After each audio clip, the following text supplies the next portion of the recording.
तो hello viewers, तो आज हम लोग करने जा रहे हैं क्लास 10th का एक्सरसाइज 1.2 का क्वेश्चन नंबर 1। इसमें हमें कहा गया है कि हमें प्रूव करना है कि √5 क्या है, एक इरेशनल नंबर है। सो हम लोग क्या करेंगे, सबसे पहले जो √5 है उसे एक रेशनल नंबर मान लेंगे। तो हम लोग इसमें लिखेंगे क्या, let us assume the contrary that √5 is a rational number. तो हम लोग क्या करेंगे, इसको हमने एक रेशनल नंबर में लिख लिया। और आप लोगों को पता होगा कि रेशनल नंबर P/Q की फॉर्म में होता है। तो अब हम लोग P/Q की जगह पे A/B मान ले रहे हैं, इसको इसके इक्वल टू में रख दे रहे हैं। और क्या, A एंड B आर को प्राइम नंबर्स। तो और हम लोग उन्हें को प्राइम नंबर मान ले रहे हैं। ठीक है, ये हमारा हमने इसको मान लिया है। अब इसके बाद जो A/B अंडर डिनोमिनेटर में था, अब वो जब डिवाइड में है ऊपर जाके तो मल्टीप्लाई में हो जाएगा। यहाँ आप लोग देख सकते हैं कि ये B यहाँ पे न्यूमिनेटर में आ गया है। 5 × B हो गया इक्वल टू A। और हम लोग इसके बाद क्या करेंगे, दोनों तरफ स्क्वायरिंग कर देंगे।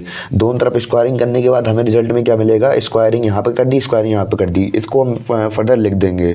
इसके बाद हम लोग क्या करेंगे, जो यहाँ पे ये 2 था, यहाँ पे 2 था, अब ये इसकी पावर से इसकी ये पावर से इसकी रूट कैंसिल हो जाएगा। तो हम लोग इसको फर्दर ऐसे लिख सकते हैं, 5B² इक्वल टू A²। ये हमने लिख दिया है।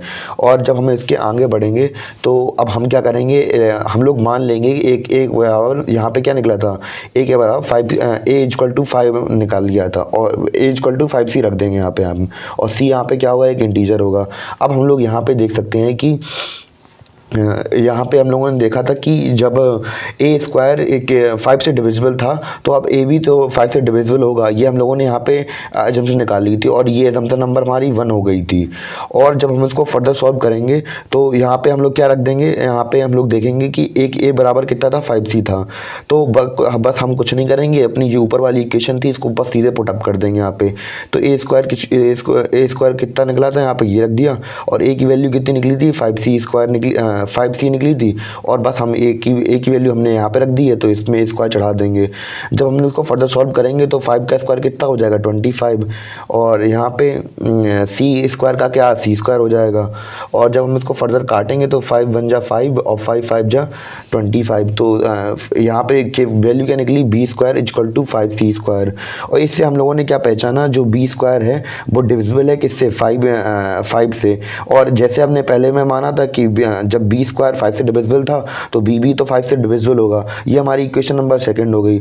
अब हम लोगों ने देखा इस सवाल के अंदर कि जो A एंड B था वो उनका दोनों का कॉमन फैक्टर कितना निकल आया, 5 निकल आया। पर हमें पता है कि अगर जो को प्राइम नंबर्स होते हैं उनमें क्या 1 के सिवा कोई भी कॉमन नंबर नहीं होता है, कॉमन फैक्टर नहीं होता है। पर यहाँ पे हमने कॉन्ट्रडिक्शन देखी, वो क्या निकली कि 1 के सिवा 5 भी यहाँ पे कॉमन फैक्टर हो रहा है। तो इससे हम उन्होंने कंक्लूजन ये निकाला कि जो हमने अजम्पशन लिया था वो गलत हो गया है।